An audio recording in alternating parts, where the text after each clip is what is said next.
អ្នកទាំងអស់គ្នាគាត់ជាដឹងហើយថា Chopper គឺជាតួអង្គម្នាក់ដែលមានតម្លៃខ្លួនទាបជាងគេមែនតើបើសិនជាយើងធៀបជាមួយនឹងតួអង្គផ្សេងទៀតសមាជិកផ្សេងទៀតដែលនៅក្នុងក្រុម Storehead Pirate ឬក៏ក្រុមមួកចម្បាំងហើយអ្នកទាំងអស់គ្នាដើរឆ្ងល់អត់មិនបាន Chopper គាត់មានតម្លៃខ្លួនទាបចឹងទាំងដែលគាត់ក៏ជាតួអង្គម្នាក់ដែលមានសមត្ថភាពខ្លាំងដែរអូខេអ្នកគ្នាហ្នឹងហើយអញ្ចឹងឯនេះផងដែរខ្ញុំមកធ្វើការប្រាប់អ្នកទាំងអស់គ្នាអំពីមូលហេតុដែលធ្វើឲ្យ Chopper គាត់មានតម្លៃខ្លួនទាបហ្នឹងហើយអញ្ចឹងខ្ញុំសូមបែងចែកវាជា4ចំណុចអូខេហើយមុននឹងចូលអ្នកទាំងអស់គ្នាកុំភ្លេច like subscribe ម្នាក់មួយអូខេ let's go ដែលចំណុចទី1ហ្នឹងគឺបដាលមកពីក្រុម Marine ដោយសារតែក្រុម Marine គឺពួកគាត់យល់ច្រឡំថា Chopper គ្រាន់តែជាសត្វម្នាក់នៅក្នុងក្រុមរបស់ Luffy ដោយពួកគេគឺបានដឹងថា Chopper គឺបានញ៉ាំផ្លែឈើម្យ៉ាងដែលមានឈ្មោះថា Hito Fruit ដែលអាចធ្វើឲ្យ Chopper នឹងមានសមត្ថភាពដូចមនុស្សអញ្ចឹងដូច្នេះហើយទើបធ្វើឲ្យពួកគេបានកំណត់ថ្លៃក្បាលរបស់ Chopper ដំបូងនឹងគឺត្រឹមតែ50 berry តែប៉ុណ្ណោះហើយយូរទៅនឹងទៅពួកគេបានតម្លើងថ្លៃក្បាលរបស់ Chopper រហូតទៅដល់1000 berry ហ្នឹងបើយើងនិយាយទៅអ្នកទាំងអស់គ្នាវាក៏ជាចំណុចល្អមួយដែរព្រោះនៅពេលដែល Chopper ក៏មានតម្លៃខ្លួនទាបគឺ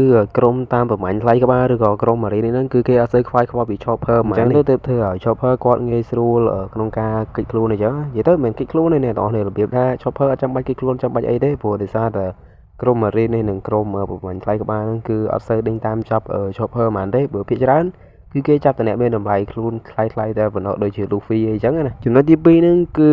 ក្រុម Marine ក្រុមអីគឺពួកគេអត់ទាន់ដឹងអំពីសមត្ថភាពរបស់ Chopper ច្បាស់ប្រហែលទេ Chopper គឺជាពេទ្យម្នាក់ហើយគាត់ក៏ជាអ្នកប្រយុទ្ធម្នាក់នៅក្នុងក្រុម Storehead Pirate ដែរនៅពេលដែលចាំបាច់ Chopper គឺអាចប្រែកាឡាខ្លួនទៅជា Monster Point ដែលអស្ចារ្យម្នាក់តែពួក Marine គឺអត់ដែលកលែងទៅមើលការប្រកួតការប្រយុទ្ធរបស់ Chopper ប្រហែលទេហើយ Chopper ក៏យើងអត់សូវឃើញគាត់ប្រយុទ្ធប្រហែលដែរដោយសារតែទូនាទីរបស់ Chopper ហ្មងគឺគាត់គឺជាពេទ្យដូច្នេះគាត់មិនសូវទៅប្រយុទ្ធប្រហែលទេបើភាគច្រើនហ្មងគឺ Chopper គាត់នៅចាំជួយព្យាបាលមិត្តរួមក្រុមរបស់គាត់អីចឹងណាបើសិនបើពួក Marine គឺដឹងអំពីសមត្ថភាព Monster Point របស់ Chopper ក៏ Chopper អាចនឹងមានតម្លៃខ្លួនទៅដល់ខ្ទង់លៀនដូចគេដូចយ៉ាងដែរចំណុចទី3ហ្នឹងគឺថា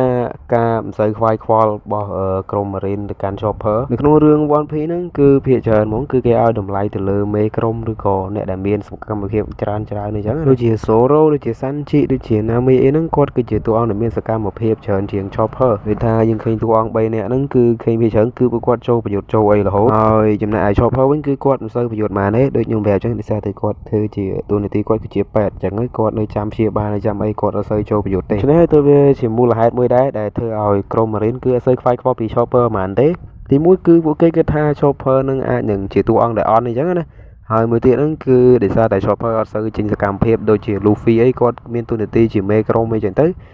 ធ្វើឲ្យ Chopper គឺគេអត់សូវខ្វាយខ្វល់ពី Chopper ទេហើយពេលខ្លះទៅគឺពួកគេអត់ដឹងពីសមត្ថភាពរបស់ Chopper ហ្នឹងហើយធ្វើឲ្យពួកគេដាក់តម្លៃខ្លួន Chopper ទាបអញ្ចឹងចំណុចចុងក្រោយហ្នឹងគឺអត់សូវមានតែគេខ្វល់អំពីតម្លៃខ្លួនរបស់ Chopper ប្រហែលទេគឺភាគច្រើនសមាជិកនៅក្នុងក្រុម Luffy ម្នាក់ហ្នឹងគឺភាគច្រើនហ្មងគឺពួកគេអត់សូវខ្វាយខ្វល់អំពីតម្លៃខ្លួនរបស់ Chopper ដែលមានតម្លៃខ្លួនទាបទេហើយមួយទៀតហ្នឹងគឺដោយសារតែ Chopper គាត់អត់សូវបង្ហាញខ្លួននៅក្នុងសកម្មភាពធំណាប្រហែលទេបើយើងនិយាយទៅគឺដោយសារតែថាសមាជិកនៅក្នុងក្រុម Luffy ហ្នឹងគឺអត់សូវឲ្យ Chopper គាត់បញ្ចេញខ្លួនប្រហែលទេហើយ Chopper ដោយខ្លួនគាត់ផ្ទាល់ក៏គាត់មិនសូវចង់ទៅកន្លែងដែលមានសកម្មភាពធំដូចថាមានការប្រយុទ្ធធំអីអញ្ចឹងណាអញ្ចឹងទៅធ្វើឲ្យក្រុម Marine ហ្នឹងគឺចាត់ទុក Chopper គឺជាសត្វម្នាក់ដែលវាដូចហៅសត្វចិញ្ចឹមនៅក្នុងក្រុមរបស់ Luffy អញ្ចឹងយ៉ាងដែលនៅក្នុងក្រុម Luffy គឺគេចាត់ទុក Chopper គឺជាសមាជិកម្នាក់ប៉ុន្តែពួក Marine ហ្នឹងគឺចាត់ទុក Chopper គឺជាសត្វចិញ្ចឹមនៅក្នុងក្រុម Luffy វិញអញ្ចឹងអ្នកទាំងអស់គ្នាប្រហែលចំណុចនេះហើយដែលធ្វើឲ្យ Chopper គាត់មានតម្លៃខ្លួនទាបហើយខ្ញុំសង្ឃឹមថាអ្នកគ្នានឹងស្ដាប់យល់ហើយបើសិនជាយល់ខ្ញុំមកជាស្រ័យខ្លាំងមែនតើអ្នកទាំងអស់គ្នាអូខេហ្នឹងហើយអញ្ចឹង